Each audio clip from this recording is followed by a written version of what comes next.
পূর্ব বর্ধমানে জোর দেওয়া হচ্ছে আমের প্রক্রিয়াকরণ শিল্পে। পূর্ব বর্ধমানে খুবই অল্প আমের ফলন হয়, সেই আম সোজাসুজি বাজারে চলে যেত। এবার নতুনভাবে আমের ব্যবহার শুরু হয়েছে। পূর্ব মেদিনীপুর জেলায় প্রথম আম থেকে গ্রামের কর্মসংস্থানে জোর দেওয়া হলো সরকারি উদ্যোগে। পূর্ব মেদিনীপুর জেলায় সেভাবে আমের চাষ হয় না, গুটি কয়েক আম বাগান দেখা যায় পূর্ব মেদিনীপুর জেলায়। সরকারি উদ্যোগে পূর্ব মেদিনীপুর জেলার খেজুরি এলাকায় সিএডিসির একটি আম গাছ রয়েছে। এবারে সেই আম বাগানে প্রচুর পরিমাণে আমের ফলন হয়েছে, আর সেই আম সরাসরি বাজারজাত না করে প্রক্রিয়াকরণের মাধ্যমে গ্রামীণ কর্মসংস্থানে জোর দিয়েছে সিএডিসি।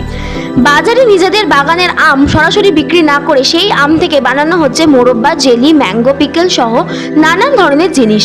আর যার কাজে রয়েছে গ্রামীণ স্বসহায়ক দলের মহিলারা, তাতে করি আর্থিকভাবে স্বনির্ভর হচ্ছে গ্রামের মহিলারা। এবারে আমের ফলন যথেষ্ট ভালো হয়েছে।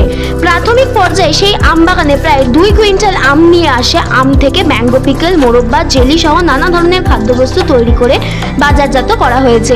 আর এই কাজে যুক্ত হয়েছেন গ্রামের স্বসহায়ক দলের মহিলারা। এদিকে যেমন ওই মহিলারা আম থেকে জেলি সহ নানা খাদ্যবস্তু তৈরি করে আর্থিক উপার্জন করছে, অন্যদিকে এই সব খাদ্যবস্তু বিক্রি করেও আমরা টাকা হাতে পাচ্ছি।